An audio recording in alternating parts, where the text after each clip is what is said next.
Hi friends, అందరూ బాగున్నారు కదూ? ఈరోజు నేను మీతో ఆన్ అనే దాని గురించి మాట్లాడుతున్నాను. ఆన్ అనగానే ఇక్కడ సమయాన్ని చూపించడానికి ఉపయోగిస్తారు. అంటే ఏదైనా ఎప్పుడు జరుగుతుంది అని చూపించడానికి ఆన్‌ని ఉపయోగిస్తారు. ఉదాహరణలోకి వెళితే మనకి బాగా అర్థమవుతుంది. I will see you on Monday. నేను నిన్ను సోమవారంన చూస్తాను. అంటే నేను నిన్ను చూడటం అనేది సోమవారం జరుగుతుంది. We have a meeting on Tuesday. మనకు మంగళవారంలో మీటింగ్ ఉంది. మనకు మీటింగ్ ఉండటం అనేది మంగళవారం జరుగుతుంది. అందుకనే ఆన్ ట్యూస్‌డే అన్నాము. She has a test on Wednesday. ఆమెకు బుధవారంన పరీక్ష ఉంది. ఆమెకు పరీక్ష ఉండటం అనేది బుధవారం జరుగుతుంది.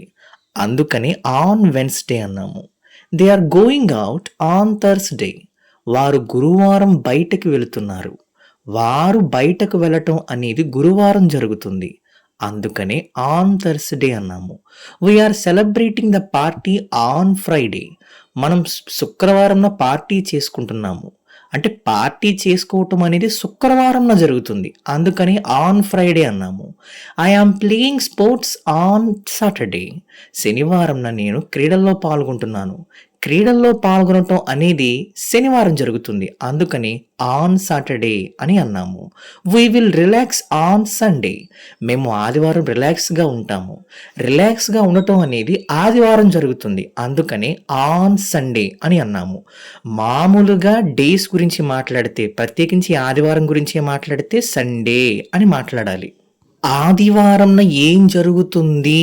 ఏం జరిగింది? అని మీరు చెప్పాలనుకుంటే ఆన్ సండే అని ఉపయోగించాలి.